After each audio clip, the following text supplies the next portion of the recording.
Hi friends, welcome to DS అంటే traffic reason classes. ఈ రోజు మనం 6th class 6th lesson explain చేసుకోబోతున్నాము. ఆల్రెడీ మనం 5 లెసన్స్ కంప్లీట్ చేసుకున్నామండి. ఆ 5 లెసన్ నుండి చాలా ఇంపార్టెంట్ బిట్స్ ఉన్నాయి. ఎవరైనా వీడియో చూడని వాళ్ళు ఉంటే ఖచ్చితంగా చూడండి. ఎందుకంటే టెట్ ప్రీవియస్ బిట్స్ కూడా అందులో ఉన్నాయి. అవి నేను ఎక్స్ప్లెయిన్ చేశాను. ఒకటికి 2 సార్లు మరీ ఎక్స్ప్లెయిన్ చేశాను. ఎందుకంటే మళ్ళీ కూడా టెట్ బిట్స్ వచ్చినాయి రావచ్చు తెలుగులో. కాబట్టి ఎవరైనా చూడని వాళ్ళు ఉంటే ఖచ్చితంగా ప్రీవియస్ వీడియో చూడండి. నెక్స్ట్ 6th లెసన్ పోతన బాల్యం రాసింది వానమామలై వరదాచార్యులు. పాఠ్యభాగ వివరాలు. ఈ పాఠం కావ్య ప్రక్రియకు చెందింది. పోతన బాల్యం అనే పాఠం కావ్య ప్రక్రియకు చెందింది. కావ్యం అనగా వర్ణనంతో కూడుకున్నది అని అర్థం. మహాకవి పోతన జీవితం ఆధారంగా వానమామలై వరదాచార్యులు రచించిన పోతన చరిత్రం అనే మహాకావ్యంలోని ప్రథమ శ్వాస నుండి తీసుకోబడింది. నెక్స్ట్ వానమామలై వరదాచార్యుల యొక్క కవి పరిచయం. 20వ శతాబ్దం మహాకవులలో ప్రముఖుడు డాక్టర్ వానమామలై వరదాచార్యులు. ఈయన పూర్వపు వరంగల్ జిల్లాలోని మణికొండ గ్రామంలో జన్మించాడు. నేటి మంచిర్యాల జిల్లా చెన్నూరులో స్థిర నివాసం ఏర్పరచుకున్నాడు. అభినవ పోతన, అభినవ కాళిదాసు, మధుర కవి, కవి చక్రవర్తి మొదలైన బిరుదులు పొందిన ఈయన సంస్కృతం, తెలుగు భాషలో చక్కని పాండిత్యం కలవాడు.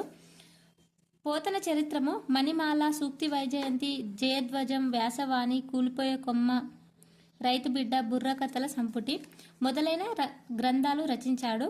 ఆంధ్రప్రదేశ్ సాహిత్య అకాడమీ పురస్కారం, వారణాసి వారి విద్యా వాచస్పతి మొదలైన పురస్కారాలు కూడా అందుకున్నాడు. ఇక్కడ చూడండి, ఇతను 20వ శతాబ్దానికి చెందిన మహాకవుల్లో గొప్పవాడు. మళ్ళీ ఇతను వరంగల్ జిల్లాలోని మణికొండలో జన్మించాడు. ఇతని యొక్క బిరుదులేంటి? అభినవ పోతన, అభినవ కాళిదాసు, మధుర కవి, కవి చక్రవర్తి. 4 బిరుదులు ఉండేయండి. అభినవ పోతన, అభినవ కాళిదాసు, మధుర కవి, కవి చక్రవర్తి. ఇక్కడ అభినవ కాళిదాసు ఉంది. అభినవ కాళిదాసు శిరశనగల కృష్ణమాచారి కూడా ఉంది, గుర్తుంచుకోవాలి. నెక్స్ట్ ఇతను సంస్కృతం, తెలుగు భాషలో చక్కని పాండిత్యం కలవాడు. తెలుగు అండ్ సంస్కృతం రెండిట్లలో చక్కని పాండిత్యం కలవాడు. పోతన చరిత్రం మణిమాల, సూక్తి వైజయంతి, జయధ్వజం, వ్యాసవాణి, కూలిపోయే కొమ్మ ఇవి అతని రచనలు. రైతు బిడ్డ అనేది బుర్ర కథల సంపుటి. ఇది ఈ 2 ఇంపార్టెంట్. రైతు బిడ్డ అనేది బుర్ర కథల సంపుటి మొదలైన గ్రంథాలు రచించాడు. ఇందులో బుర్ర కథల సంపుటి ఏది అని అడిగారు ప్రీవియస్ టెట్లో. బుర్ర కథల సంపుటి ఏంటిది? రైతు బిడ్డ. ఆంధ్రప్రదేశ్ సాహిత్య అకాడమీ పురస్కారం, వారణాసి వారి విద్యా వాచస్పతి మొదలైన పురస్కారాలు అందుకున్నాడు. ఇంపార్టెంట్. ఇతని రచనలు ఇంపార్టెంట్ అండ్ బిరుదులు ఇంపార్టెంట్ ఇందులో. నెక్స్ట్ ఈ లెసన్లో ఇంపార్టెంట్ మీనింగ్స్ చెప్తాను. తిప్పన సౌభ్రాతమ్మున అంటే సౌభ్రాతత్తుడు అంటే సోదరుడు, అమరజుడు, అవీయసుడు, అనుజుడు ఇవన్నీ ఏంటిది? తమ్మునికి నాన్న పర్యాపదాలు అనుకోవచ్చు. ఓకే, లెసన్లోకి వెళ్తే తిప్పన సౌభ్రాత్రమ్మన్న అంటే ఏంటిది? సౌభ్రాతత్తుడు అంటే సోదరుడు, అమరజుడు, అవీయసుడు, అనుజుడు అని ఎవరినంటాం? తమ్ముడు. తమ్మునికి పర్యాపదాలు ఇవన్నీ. అనుజుడు, అవీయసుడు, అమరజుడు, సోదరుడు. ఓకే, నెక్స్ట్ మిడిరేణి అంటే ఇవ్వడం. బ్రౌనం అంటే ప్రాణం. గడియ అంటే 24 నిమిషాల కాలాన్ని గడియ అని అంటారు. 24 గంటలు కాదు, 24 నిమిషాలు ఓన్లీ, దాన్ని గడియ అని అంటాం. మై అంటే శరీరం. తని అంటే సమయం. ఇక్కడ యవీయసుడు అంటే అవీయసుడు, తమ్ముడు. తని అంటే సమయం రాశాను కదా. నెక్స్ట్ జప్పున అనేది తెలంగాణ పదం అంటే వెంటనే. పొత్తము అంటే పుస్తకము.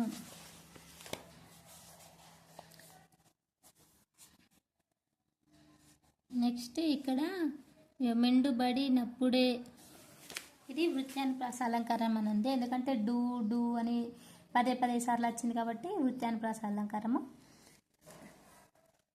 నెక్స్ట్ విద్య అంటే విద్య, ప్రకృతి వికృతులు. వికవాణి కోకిల. ఇంత అండి. నెక్స్ట్ ఓలే, కోతి ఓలే, ఇది ఉపమాలంకారం. ఓలే ఉన్నట్లు, అంటి ఉపమాలంకారంకి క్లూస్. బక్షి పక్షి, యుగలి అంటే జంట.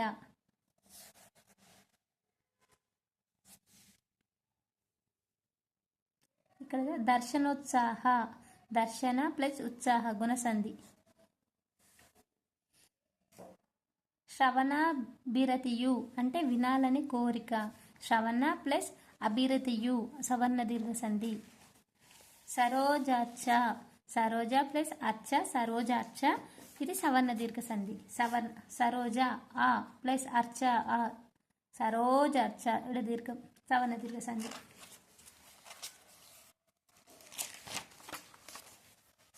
శంభుపద, శంభుపద అంటే శివుని పద్మము వంటి పాదాలకు పూజ చేయాలని శంభుపద అంటే అర్థం. హరికథ పురాణ. Next bits. కందుకము ఓలే, ఇది టెట్లో వచ్చింది ఒకసారి, ఇదే యాజ్ తీసి పద్యం. కందుకము ఓలే సజ్జనుడు గ్రిందింబడి మడుగా మీదికి నెగజుంజుమ్మి మృదుండు మృత్యుపిండం వలె గిందింబడి ఎడంగియుండు గృప న్వత్వమున్. కందుకము, కందుకం అంటే బంతి. సజ్జనుడు మంచి గుణములు కలవాడు. ముందుండు అంటే మందబుద్ధి కలవాడు. మృత్యుపిండము అంటే ఇట్లా మట్టి ముద్ద అని. ఇక్కడ కింద పడ్డ లేచబడేవాళ్ళు సజ్జనుడు. అపజయం పాలైనా తిరిగి డ్యాష్ సాధిస్తాడు, విజయం సాధిస్తాడు. మందుడు అంటే మూర్ఖుడు. బంతి వోలే పోల్చబడిన వాడు సజ్జనుడు. మట్టి ముద్ద అనే పదాన్ని పద్యంలో వాడిన పదం. మట్టి ముద్ద అంటే మృత్పిండము. ఇది టెట్లో యాజ్ టీజ్ పద్యం వచ్చిందండి.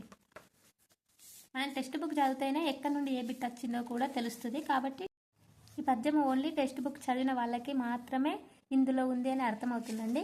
కోచింగ్కి వెళ్ళినా కూడా అర్థం కాదు, ఏదైనా మెటీరియల్ చదివినా కూడా అర్థం కాదు. కాబట్టి మనం text book line to line చదివితేనే మనకి ఎక్కడి నుండి ఏ బిట్ వస్తుందో అనేది అర్థమవుతుంది. Next bit. ఇక్కడ భారతీయులు సోదరభావం కలిగి ఉంటారు. సోదరభావం అంటే సౌభ్రతత్వం. పుస్తకాన్ని పొత్తము. అధిపుడు గొప్పవాడు. సోదరుడు తమ్ముడు. శరీరం మేను కాయం. అనుజుడు అంటే తమ్ముడు. జంకు గొంకు జంకులు భయం. మేటి సాటి. ఆసక్తి ఇష్టం. వెత అంటే బాధలు. అసాధ్యుడు అంటే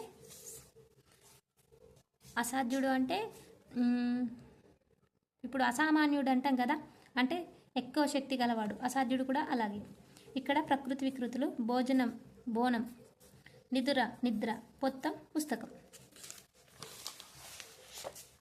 నెక్స్ట్ పర్యాయ పదాలు ఒకటే అర్థం వచ్చేటి. పురం పట్టణం నగరం. పురం పట్టణం నగరం. ధరణి పుడమి అవని. కోతి కపి వానరం. గుడి కోవెల దేవాలయం.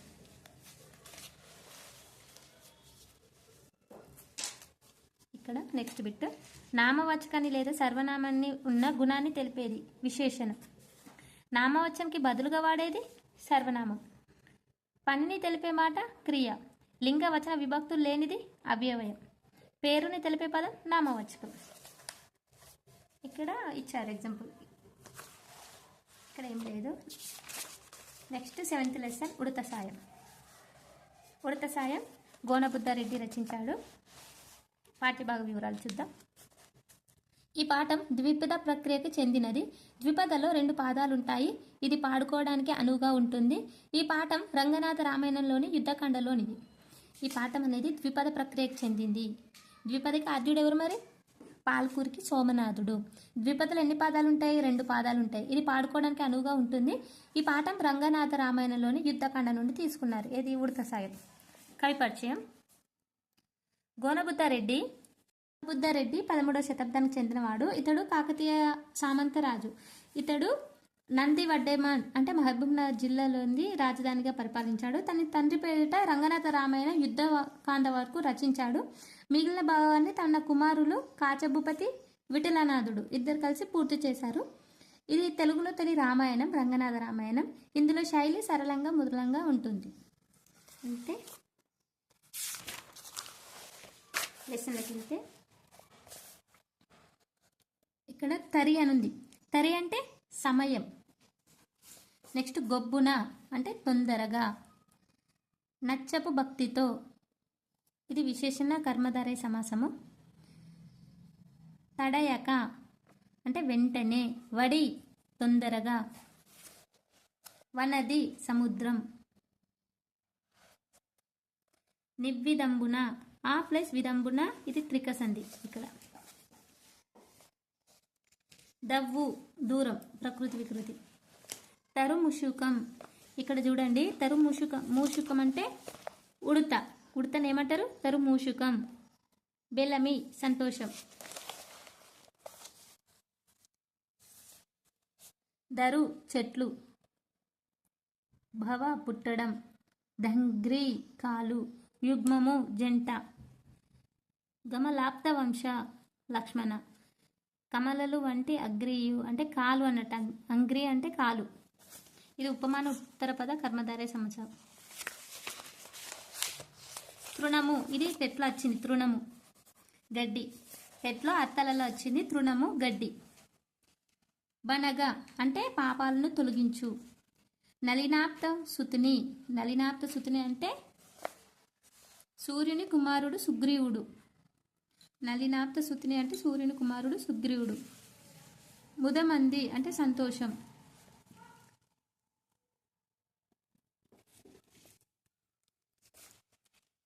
ఇక్కడ మహాత్ముని. ఆ ప్లస్ మహాత్ముడు, ఇది త్రికసంధి. దక్షిణ కారాగ్రమును అంటే దక్షిణ కారాగ్రమున, కుడి చేయిని దక్షిణ కారాగ్రమున అని అంటారు. ద్రిరేఖ అంటే ద్రిరేఖ, ఇది అనేది ఇది ద్విగు సమాసం కిందకి వస్తుంది. రెండు రేఖలు ద్రిరేఖ అంటే. నలుడు అనుంది. నలుడు అనేది ఏంటి? నలుడు విశ్వకర్మ హంసతో పుట్టినటువంటి వానరుడిని నలుడు అని పేరు. బిట్స్. ఇక్కడ పద్యం ఉంది. ఉపకారికి నుపకారము విపరీతము కాదు చేయ వివరింపంగా, నపకారికి నుపకారము నిపమిన్న చేయువాడు నేర్పరి సుమతి. ఇందులో అపకారి అంటే ఎవరు? కీడు చేసేవాడు. ఉపకారి అంటే సహాయం చేసేవాడు. పద్యం ఎవరి గురించి తెలుపుతుంది? నేర్పరుల గురించి తెలుపుతుంది. గొప్ప విషయం ఏంటిది? అపకారికి ఉపకారం చేయడం. పద్యంలో తప్పు అనేది అర్థం వచ్చే పదం. నెపము అంటే తప్పు. పద్యమకుటం ఏంటిది? పద్యమకుటం సుమతి శతకం. ఇక్కడ ఉంది కదా సుమతి. సుమతి శతకాన్ని ఎవరు రచించారు? బద్దెన. నెక్స్ట్ ఇక్కడ పర్యాయ పదాలు ఉన్నాయి, అర్థాలు. పర్వతం, శిఖరం, అద్రి, కొండ. కొండకి పర్వతం, శిఖరం, అత్రి, కొండ. వంతెన, సేతువు, వారధి. పచ్చిక, గడ్డి, తృణం. తృణం అంటే గడ్డి అని చెప్పాను కదా ఇంతకుముందే. సముద్రం, వారధి, వనది. ఇక్కడ ప్రకృతి వికృతులు. డవ్వు దూరం. సహాయం సాయం. శక్తి సత్తువ. ఇవి ఈజీయే. ఇవి మన టెట్ డిఎస్ కంటే ఏం యూజ్ కాదు. 8th లెసన్ చెరువు. చెరువు లెసన్ యొక్క పాఠ్యభాగ వివరాలు ఏంటో చూద్దాం. చెరువు లెసన్ స్వాగతం అనే ప్రక్రియకు చెందింది. ఇది వెరీ వెరీ ఇంపార్టెంట్. ఈ పాఠం స్వాగతం ప్రక్రియకు చెందినది. అంటే ఎవరికి వారే తమకు సంబంధించిన విషయాలలో తమలో తాము అనుకోవడం, ఎదుటివారికి తెలిసేటట్లుగా చెప్పుకోవడం స్వాగతం. స్వాగతం అనేది తన గురించి తాను చెప్పుకోవడం, ఇతరుల గురించి చెప్పడాన్ని స్వాగతం అని అంటారు. ఇది ఉత్తమ పురుషలో ఉంటుంది. అంటే ఎవరికి వారే తనకు సంబంధించిన విషయాలు తమలో తాము అనుకోవడం, ఎదుటి వారికి తెలిసేటట్టు చెప్పడాన్నే స్వాగతం అంటారు. ఇది ఉత్తమ పురుష కథనంలో ఉంటుంది. ఈ ఉత్తమ పురుష అనేది వెరీ ఇంపార్టెంట్. టెట్లో వస్తుంది కావచ్చు. ఆల్రెడీ ప్రక్రియ అడిగారు. ఇప్పుడు ఇది ఏ కథనంలో ఉంటుంది అంటే ఉత్తమ పురుష. దీని యొక్క ఇతివృత్తం ఏంటంటే సంస్కృతి, పర్యావరణ, జాతీయాలు, సామెతలు పరిచయం చేయడం. ఈ లెసన్లో జాతీయాలు, సామెతల్ని పరిచయం చేయడం. మనకు టెట్లో జాతీయాలు, సామెతలు కూడా ఇస్తారు. 4 ఇచ్చి ఇందులో జాతీయం ఏది, ఇందులో సామెత ఏది అని అడుగుతారు. అలాంటప్పుడు మనకు జాతీయాలు, సామెతలు అనేవి తెలుస్తేనే కదా మనం పెట్టగలుగుతాం. కాబట్టి మళ్ళీ టెట్లో అండ్ డిఎస్సిలో ఇచ్చేటి మన టెక్స్ట్ బుక్ బేస్డే ఇస్తారు. కాబట్టి ఖచ్చితంగా లెసన్ చదవాల్సిందే. లెసన్లో ఉన్నవే ఇస్తారు. ఎవ్వరు కూడా స్కిప్ చేయకుండా వీడియో టోటల్ చూడండి. తెలతెలవారుతుంది, సూర్యుడు బంగారు ముద్దలా లేచి వస్తున్నాడు. ఇక్కడ చూడండి, సూర్యుడు బంగారు ముద్దలా అల్లా ఏంటి ఉపమాలంకారం. వీచే చల్లని గాలి కన్న తల్లి స్పర్శ మాదిరి హాయిగా ఉంది. పక్షుల కిలకిల మంగళ వాయిద్యం లాగా మారు మోగుతున్నాయి. లాగా ఇది కూడా ఉపమాలంకారమే. లాగా అనేటి ఉపమాలంకారం. ఆహారం కొరకు రెక్కబలం చూపుతూ ఆకాశంలో దూసుకు వెళ్లే పక్షులు బద్ధకానికి స్వస్తి పలకమంటున్నాయి. ఇది జాతీయం అంటే ముగింపు చెప్పడం. స్వస్తి పలకమంటున్నాయి అనేది జాతీయం అంటే ఆన్సర్ ముగింపు చెప్పడం, దాని మీనింగ్. పశువులు సమైక్యతను చాటుతూ నా వైపుగా బిరబిర అంగలు వేస్తున్నాయి. రైతులు నన్ను పలకరించుకుంటా తమ పొలాలకు వెళ్తున్నారు. ఇంతకు నేనెవరిని అనుకుంటున్నారా? మీరు అనుకున్నది నిజమే. నేను చెరువును, సమాజానికి కల్పతరువును. సమాజానికి కల్పతరువు ఏంటి? చెరువు. అన్ని వృత్తులు కొనసాగడానికి ఆధారాన్ని, ఉత్పత్తి శక్తులను, ఊతాన్ని, వ్యవసాయానికి ప్రధానమైన వనరును, ఆబాల వృద్ధులను అలరించే పర్యాటక కేంద్రాన్ని, వినోదాన్ని పంచే వేదికను, సంస్కృతిని ప్రతిబింబించే అద్దాన్ని, కళను, ప్రేరణను, సామెతలు, జాతీయాలు, పాటలకు జన్మస్థలాన్ని, పరోపకార భావాన్ని చాటే పవిత్ర గ్రంథాన్ని, మనుషులనే కాదు పశుపక్షాదులను కూడా సమధరించే సమతా కేంద్రాన్ని, సమాజంలో అల్లుకుపోయిన విడదీయరాన్ని బంధాన్ని. ఎవరు? చెరువు. ఇందులో ఆబాల వృద్ధులను అనుంది. ఆబాల వృద్ధులు అంటే బాలుడి నుండి వృద్ధుల వరకు అని అర్థం. ఆబాల వృద్ధులు అంటే బాలుడి నుండి వృద్ధుల వరకు. ఇది అవ్యయభావ సమాసం. కల్పతరువు అంటే అర్థం ఏంటి? కోరికలు తీర్చేది అని అర్థం. కోరికలు తీర్చేది ఏంటి? ఇక్కడ చెరువు, అందుకే కల్పతరువు అంటాం.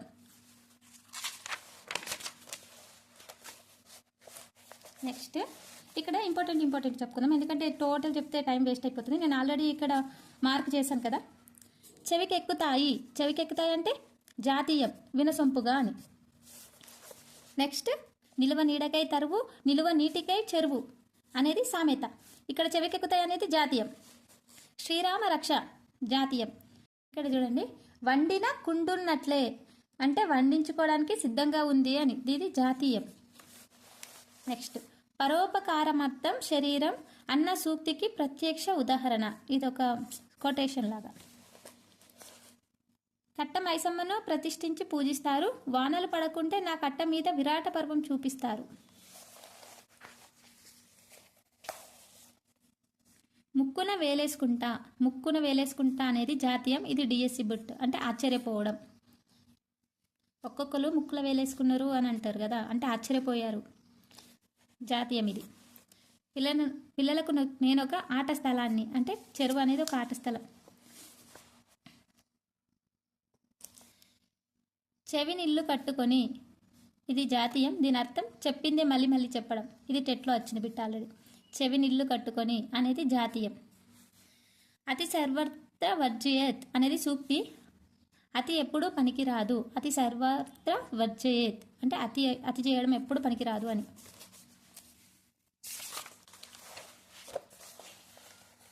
విశేషమైన అభివృద్ధికి తామర తంపర అనేది జాతీయం. నీలకొలది తామర అనేది సామెత. తామర తంపర అనేది జాతీయం, నీలకొలది తామర అనేది సామెత. గుర్తుంచుకోండి.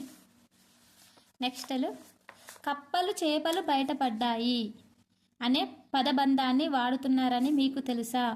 చెర్లో బర్లను తోలి కొమ్ములకు బ్యారం పెట్టినట్లు. ఈ పెట్టినట్లు అని అనేది సామెత.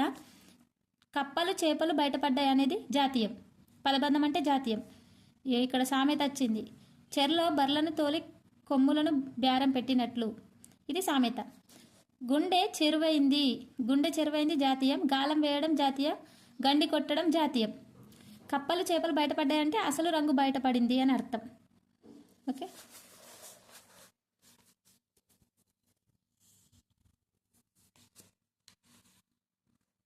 కలిసి ఉంటే కలదు సుఖం, ఇదొకటి సూక్తి. నెక్స్ట్ పొట్ట పోసుకుంటారు అనేది జాతీయం. దీని అర్థం జీవన భృతి కలగటం. వచ్చిన వారికి ఆనందం, ఇచ్చిన వారికి ఆదాయం ఉభయతారకంగా ఉంటుంది అంటే ఇది జాతీయం. ఇద్దరికి ఆనందం ఇవ్వడం అని అర్థం. అనిత్యాని శరీరాన్ని అందరికీ సొమ్ము నాకే రాని. అనిత్యాని శరీరాన్ని అందరి సొమ్ము నాకే రాని, ఇది ఒక సామెత. గంగాలమంతా అనేది జాతీయం అంటే మొత్తం అని.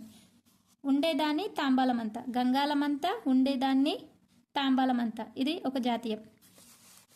నా పరిస్థితి నానాటికి తీసుకట్టు నాగం బొట్లు.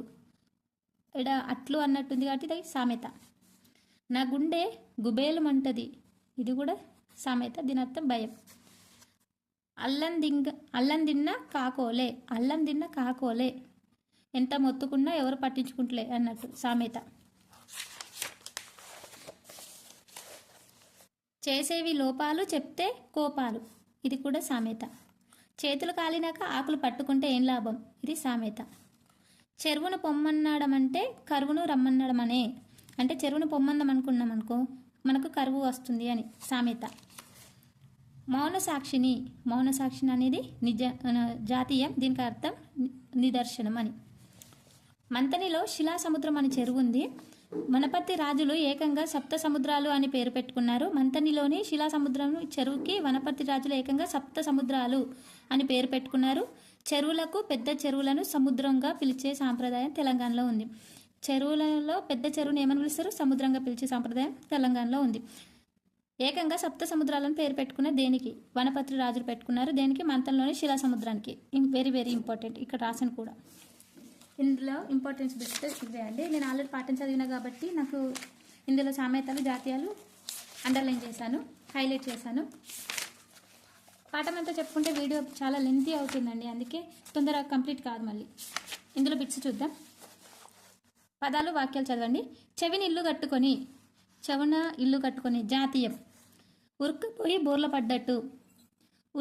బోర్ల పడ్డట్టు సామెత. చేతులు కాలాక ఆకులు పట్టుకున్నట్లు సామెత. కుండ బద్దలు కొట్టినట్లు సామెత. వండిన కుండ జాతీయం. గాలం వేయడం జాతీయం. గుండె చెరువైంది జాతీయం. తామర తంపర జాతీయం. కన్నెర్ర చేయడం జాతీయం. జాతీయం అంటే ఏంటో తెలుసుకున్నాం ఇప్పుడు. ఒక భాషలోని కొన్ని పదాలు కలిసి ఒక విశేష అర్థాన్ని ఇస్తే ఆ పదబంధాన్ని జాతీయం అంటారు. ఇంతకుముందు మన లెసన్లో పదబంధం అని వచ్చింది. ఆ పదబంధాన్ని ఏమంటే జాతీయం అని అంటారు. దీన్ని పలుకుబడి, నానుడి అనే పేరుతో కూడా పిలుస్తారు. వీటిని ఉపయోగించడం ద్వారా భాషకు సౌందర్యం కలుగుతుంది. ప్రీవియస్ టెట్ బిట్లో ఇది వచ్చింది. పలుకుబడి, నానుడి అని వేటికి పేరు, జాతీయమా సామెతనా అని ఇచ్చారు. పలుకుబడి, నానుడి అని జాతీయానికి పేరు. ఇంపార్టెంట్. సామెత అంటే ఎగ్జాంపుల్, చెవినీళ్ళు కట్టుకొని గుండె చెరువైంది, ఇవి రెండు జాతీయానికి సంబంధించినవి. నెక్స్ట్ సామెత అంటే ఏంటో చూద్దాం. సామెత నుండి సామెత ఏర్పడింది. ఒక అనుభవం ప్రజల్లో బాగా ప్రచురమై ఆ తర్వాత సామెత అవుతుంది. మంచి భావాల్ని పదునైన మాటల్లో చెప్పడం సామెత యొక్క లక్షణం. సామెతలు సంక్షిప్తంగా, గూఢార్థంగా ఉంటాయి. అంటే ఒక అనుభవం ప్రజలు బాగా ప్రచురమై అందరు వాడితే అది సామెత అవుతుంది. అది మంచి భావాల్ని పదునైన మాటల్లో షార్ప్గా చెప్పడమే సామెత. కుండ బద్దలు కొట్టినట్లు, ఉరకబోయి బోర్ల పడ్డట్టు, ఇవి సామెతలు. ఓకే,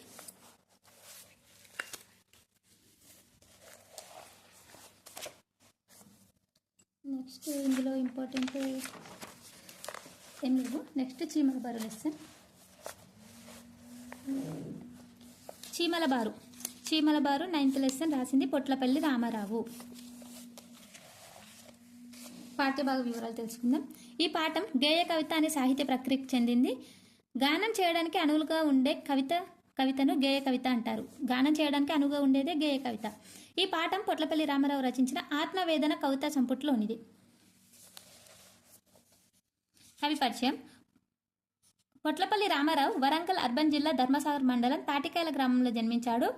ఇతను ఆత్మవేదన, మెరుపులు చుక్కలు మొదలైన కవితా సంపుటాలు, ఆత్మవేదన, మెరుపులు చుక్కలు అనేటి కవితా సంపుటాలు, మహత్కాంక్ష, జీవితం అనేది ఖండికలు, పగ మున్నగు రచనలు. మహత్కాంక్ష, జీవితం, పగ అనేటి రచనలు. ఈయన రచించిన జైలు, ఇది మొన్న వచ్చింది టెట్లో 2026 జనవరిలో. కథల సంపుటి బాగా ప్రసిద్ధి చెందింది. ఈయన రచన వాడుక భాషలో సరళమైన శబ్దాలతో సుందరమైన శైలిలో సాగింది. పొట్లపల్లి రామారావు వరంగల్ జిల్లాకు చెందింది. ఇతను రచించిన కవితా సంపుటాలు ఏంటి అంటే ఆత్మవేదన, మెరుపులు చుక్కలు. రచనలు ఏంటి అంటే మహత్కాంక్ష, జీవితం, ఖండికలు, పగ. జీవితం అనేది ఖండికలు, పగ. మళ్ళీ జైలు కథల సంపుటి బాగా ప్రసిద్ధి చెందింది. ఈయన రచన వాడుక భాషలో సరళమైన శబ్దాలతో సుందరమైన శైలితో సాగింది. ఇక్కడ చూడండి, 8th Jan 2026 ఆఫ్టర్నూన్ సెక్షన్లో ఇక్కడ జైలు కథల సంపుటి ఎవరు రాశారు? పొట్లపల్లి రామారావు. వచ్చిందా బిట్? టెట్ బిట్ అండి ఇది. నేను ప్రీవియస్ అన్నీ చూసాను కాబట్టి నా దగ్గర ప్రీవియస్ క్వశ్చన్స్ అన్నీ ఉన్నాయండి. అందుకే నేను ఈజీగా దగ్గరనే పెట్టుకున్నా. ఇటువంటి క్వశ్చన్స్ వచ్చినప్పుడు ఈజీగా చూపించచ్చు అని. ఈ వీడియో కావాలంటే నేను డిస్క్రిప్షన్లో ఇస్తాను. ప్రీవియస్ తెలుగు వీడియోస్ అన్నీ ఒక దగ్గర పెట్టానండి, ప్లేలిస్ట్లో ఉంది, చూడండి. మళ్ళీ క్వశ్చన్ ఈ విధంగా కూడా అడగచ్చు. ఆత్మవేదన మెరుపులు చుక్కలు మహత్కాంక్ష ఇచ్చి ఇందులో కవితా సంపుటం కానిది అని అడగచ్చు. పొట్లపల్లి రామారావు రచించిన కవితా సంపుటాలలో లేనిది అని ఇవ్వచ్చు. ఆత్మవేదన మెరుపులు చుక్కలు ఇచ్చి మహత్కాంక్ష ఒకటి ఇస్తాడు. లేనిదంటే ఏంటి? మహత్కాంక్ష. కవితా సంపుటాలు ఏంటి? ఆత్మవేదన మెరుపులు చుక్కలు మాత్రమే, 3. ఈ మహత్కాంక్ష, జీవితం, పగ అనేటి రచనలు. జైలు అనేది కథల సంపుటి. ఈ విధంగా చదవాలి, అన్నీ ఒకటి రచనలు కాదు. ఓకే. ఈయన రచన వాడుక భాషలో సరళమైన శబ్దాలతో సుందరమైన శైలితో సాగింది, అంతే. ఇక్కడ నేను ఈజీగా కోడ్ రాసుకున్నానండి. ఏ విధంగా అంటే, పొట్లపల్లికి చీమలు కుడితే పగ పెట్టుకొని ఆత్మవేదనకి గురై మెరుపులు చుక్కలు చూస్తూ జీవితంలో మహత్కాంక్ష చెందాలని కవిత రాశాడు. అంటే అతని రచనలు ఇల్లు ఉన్నాయండి, అందుకే ఈ విధంగా రాసిన. చీమలు అంటే చీమల బారు, పొట్లపల్లి కవి, చీమల బారు. పగ మహత్కాంక్ష, ఆత్మవేదన, మెరుపులు చుక్కలు. ఏంటి మెరుపులు చుక్కలు అనేటి? కవితా సంపుటాలు. మహత్కాంక్ష, పగ, ఆత్మవేదన అనేటి మహత్కాంక్ష, జీవితం, పగ అనేటి రచనలు. ఆత్మవేదన, మెరుపులు చుక్కలు అటేంటి? కవితా సంపుటాలు. ఇక్కడ చూడండి, జీవితం, పగ, ఆత్మవేదన, మహత్కాంక్ష, మెరుపులు చుక్కలు, ఇవన్నీ వచ్చేటట్టు నేను ఇందులో రాసుకున్నాను. ఇది ఒకటి గుర్తుంచుకుంటే ఇతని రచనలన్నీ గుర్తుండిపోతాయి, ఇతను రాసినవి.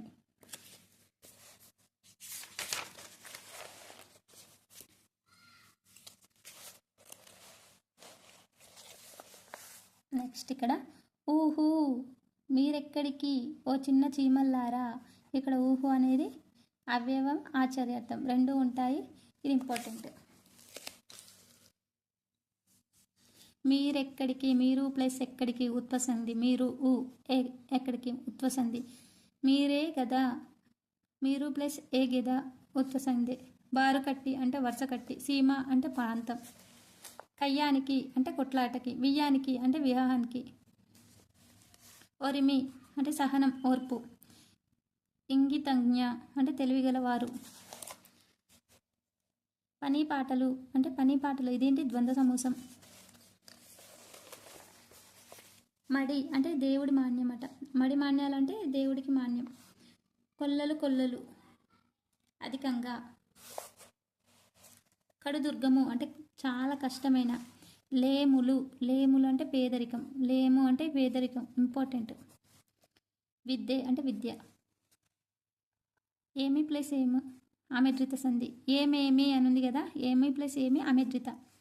ఎటకేటకో, ఎటకో ప్లస్ ఎటకో అమెద్రితనే. కానలేము అంటే చూడలేము.